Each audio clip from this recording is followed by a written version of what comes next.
So we've received no formal offer from any football club for him. So my wish has always been that he stays and we see him again play next year, but that's not in my full control. No updates, it would seem, on Alexander Isak's future just yet. And Newcastle coach Eddie Howe has said that no formal offer has been made for the striker just yet. Mark Ogden and Beth Lindop still with us. Mark, why is there still no word on Liverpool here and their offer? Well, obviously, we know that Newcastle and Liverpool are both away on their pre-season tours in Asia right now, and while business can happen, it's not the best time to do business. Lots of key people are, on the other side of the world.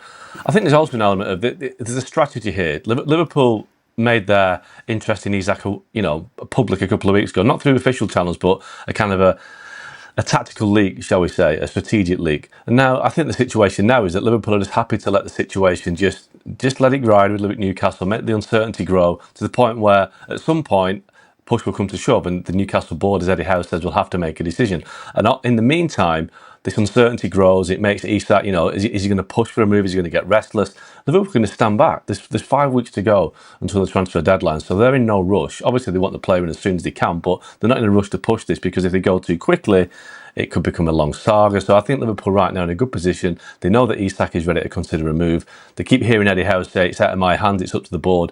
That to me sounds like the cracks are already beginning to show at Newcastle. Liverpool know that at some point soon they can make their move. The first bid will be rejected, obviously, that a Newcastle push for a fee. But I do think that it's a game that's being played, and by the end of the window, Alexander Isak will be a Liverpool player. How can Liverpool afford to sign Alexander Isak? Can you explain it to them and to everyone else watching, please? Well, we'll try and make it quite simple for people at home, because it can be quite confusing the way PSR operates within the Premier League. You've seen clubs like Everton and Nottingham Forest suffer with points deductions because they haven't basically abided by the rules. And people are going, well, how come a club like Liverpool go and spend huge sums of cash and still fall within the rules?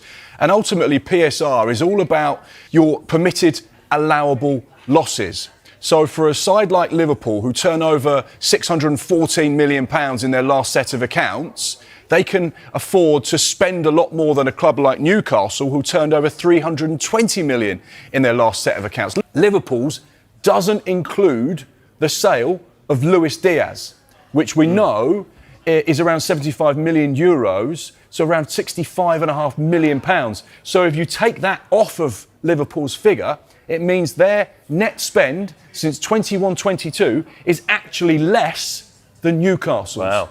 Now, the reason why it's less is because they're very well run. They're very clever with what they do in the transfer market. They recycle cash, which means they sell players, bring money in, and then reinvest that money into other players. Liverpool are on the brink of securing one of the most high-profile signings of the summer, with a deal for Alexander Isak now virtually complete. The Reds have reached an agreement in principle with Newcastle United over a fee in the region of €140 million, and personal terms have already been agreed with the Swedish international, who has made it clear to all parties that Liverpool is the only move he wants. Sources close to the situation describe the deal as all but done, with final formalities now being handled between club lawyers and intermediaries. Isak has been Liverpool's top striker target throughout the window, and talks accelerated in recent weeks after the player communicated his desire to join the Merseyside Giants. Despite interest from other top European clubs, Isak made it known early that he would not entertain offers from elsewhere. The 24-year-old has been tracked by Liverpool's recruitment team for over a year, and his breakout season in 2024-25, which saw him net 21 Premier League goals and contribute decisively to Newcastle's attack, only reinforced the club's commitment to bring him in. Slot is said to be a huge admirer of Isak's technical intelligence, movement, and versatility, and sees him as the ideal player to lead the new-look Liverpool forward line. Club sources believe his arrival will inject both quality and maturity into the squad's attacking unit, with the Swedish international entering his prime years. Newcastle, for their part, have accepted that keeping Isak beyond this window would be extremely difficult given the player's wishes and the scale of the offer. While they were initially resistant to a sale, Isak's clear preference for Liverpool helped unlock the deal. The Magpies eventually gave the green light to negotiations once they were confident they could secure a replacement, and they have done exactly that with RB Leipzig's Benjamin Sesko, whose move is now also in advanced stages. While the deal is not yet officially announced, insiders believe the transfer could be confirmed within days, pending final paperwork and media formalities. Isak is expected to undergo medical assessments shortly and could be unveiled before Liverpool's final pre-season fixture if timelines hold. Isak's camp has maintained throughout the summer that the player is focused solely on Liverpool, rejecting inquiries from Saudi clubs and Chelsea. For Isak, this is not just a move, it's the club he has dreamed of joining. At Liverpool, there is growing excitement internally about the deal. Though nothing is official yet, everything now points to a matter of timing. The player wants the move, the clubs are aligned, and Liverpool are preparing to welcome a new star striker, one who sees only red. Harvey Elliott has now formally requested to leave Liverpool, frustrated by his lack of consistent first-team opportunities under new head coach Arne Slot. Despite his loyalty to the club and public statements earlier in the season declaring his intention to fight for a place, sources close to the player confirm that Elliott has grown increasingly disillusioned with his role. Having started just 2 Premier League matches last season and accumulating fewer than 900 minutes in the league, Elliott no longer sees a clear pathway to regular football at Anfield. The 21-year-old believes his development is stalling and that a move elsewhere is necessary if he's to continue progressing at the level required to remain in contention for future England call-ups.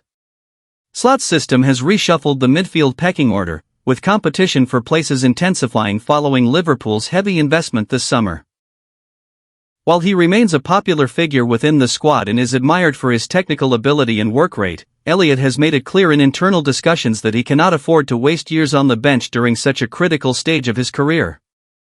Liverpool, for their part, have not closed the door on a sale. The club is understood to have placed a valuation of around £40 million on Elliott if a buyback clause is included, or £15 million without one.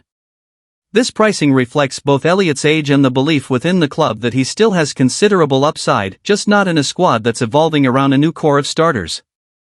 Crystal Palace, West Ham, and Brighton have all been monitoring the situation closely, while clubs from Germany and Spain, including RB Leipzig and Atletico Madrid, have reportedly made initial contact with Elliott's representatives.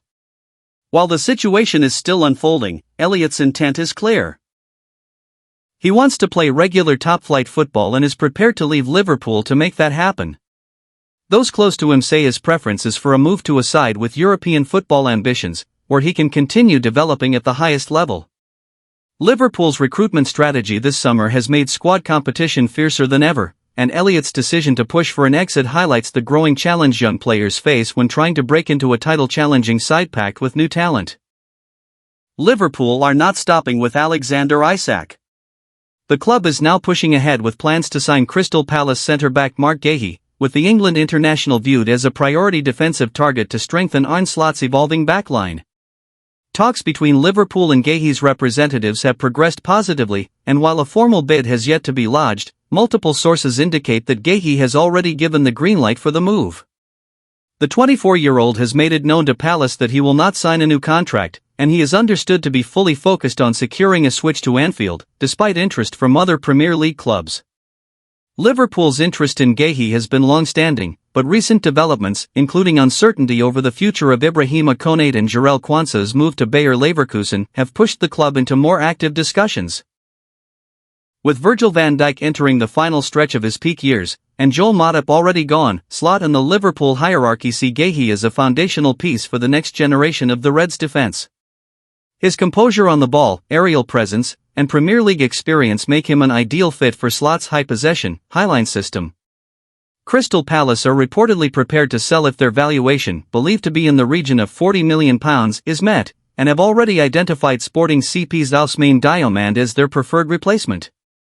Palace are reluctant to lose their captain but recognize that Guéhi's desire to take the next step, along with his contract situation, leaves them with little choice. Liverpool, meanwhile, are believed to be preparing an offer that will test Palace's resolve, with sources close to the negotiations suggesting that talks are now entering an advanced phase. Guéhi is reportedly very keen on the move and sees Liverpool as the perfect platform to establish himself as a Champions League-level defender and a regular in the England national team. The chance to work under Arne Slot, who has a strong record of developing technically sound defenders, is another appealing factor. The player has been impressed by Liverpool's clear sporting project, the atmosphere at Anfield, and the club's ambition to challenge at the very top again. This move, if completed, would mark another major addition to Liverpool's summer rebuild, joining the likes of Alexander Isak, Jeremy Frimpong, Milos Kerkez, and Hugo Ekitike.